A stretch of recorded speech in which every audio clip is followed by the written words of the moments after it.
உடல் நலனுக்கான ஒரு பயிற்சியாகவும் சாதனை அளவுகோல் பயிற்சியாகவும் இந்த சிறப்புமிக்க யோகாசனமான உஷ்டராசனம், இந்த ஆசனத்தை உலக அளவில் 1 மணி நேரத்திற்கு மேலாக தொடர்ச்சியாக செய்து நிலை ஒன்று அது. அதற்கு தங்கமும் 30 நிமிடங்களுக்கு மேலிருந்து 1 மணி நேரத்துக்குள்ளாக செய்கின்ற நிலை வெள்ளி பதக்கத்துக்கான போட்டி நிலை பயிற்சியாளராகவும், 3ஆம் நிலையாக குறைந்தபட்சம் 10 நிமிடங்களில் ஆரம்பித்து 30 நிமிடங்களுக்குள் முடிக்கப்பட வேண்டிய 3ஆம் நிலை.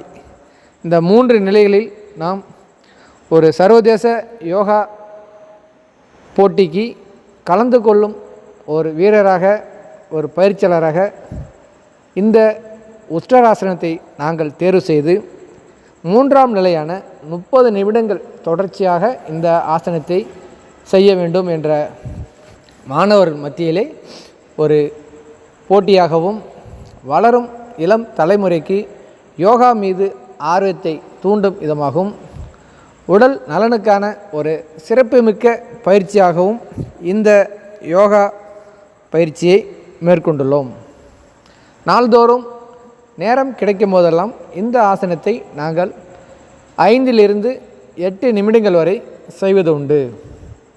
ஆனால் இந்த உஷ்டராசனத்தை குறைந்தபட்சம் 15லிருந்து 30 நிமிடங்கள் தொடர்ச்சியாக நாம் செய்து, இத்தனை ஆண்டுகள் செய்த பயிற்சியின் ஒரு முதுநிலை பயிற்சியாகவும், ஒரு வெற்றிக்கான பயிற்சியாகவும் இந்த ஆசனத்தை 30 நிமிடங்கள் தொடர்ச்சியாக செய்தாக விடும் என்ற நிலையிலே இன்றிலிருந்து 15 நிமிடங்களுக்கு, இன்று முதல் நாளான இன்று இந்த உஷ்டராசனத்தை 15 நிமிடங்கள் தொடர்ச்சியாக இடைவெளி இல்லாமல், எந்த விதமான மாற்று அசைவுகள் இல்லாமல், யோக நிலையிலே எந்த விதமான மாற்று வழிகளை கடைபிடிக்காமல் தொடர்ச்சியாக இந்த ஆசனத்தை செய்வதில் இன்று நாங்கள் முதல் நாளாக ஆரம்பித்து உள்ளோம். பொதுவாக உஷ்டராசனம் செய்வதனால் ஏற்படும் நன்மைகளை பற்றி விரிவாக நாம் காண வேண்டிய சூழல் உள்ளது. ஒவ்வொரு யோகாவுக்கும் ஒவ்வொரு பலன்கள் உண்டு.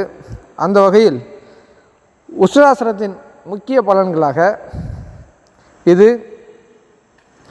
கூன் முதுகு, அதாவது நமது மார்பகம், அதாவது நெஞ்சு பகுதி என்று சொல்லலாம், நிமிர்ந்த அகன்ற மார்புக்கு ஒரு போற்றுதலுக்குரிய ஒரு பயிற்சியாக இந்த ஆசனம் இருக்கின்ற காரணத்தினால் சுவாசம் சம்பந்தப்பட்ட பிரச்சனைகளும் இதயம் சம்பந்தப்பட்ட பிரச்சனைகளுக்கும் ஒரு நல்லது ஒரு தீர்வாக இந்த உஷ்டராசனம் இருப்பது நமக்கு இதன் மூலம் கிடைக்கக்கூடிய பலன்களாக இருக்கின்றது.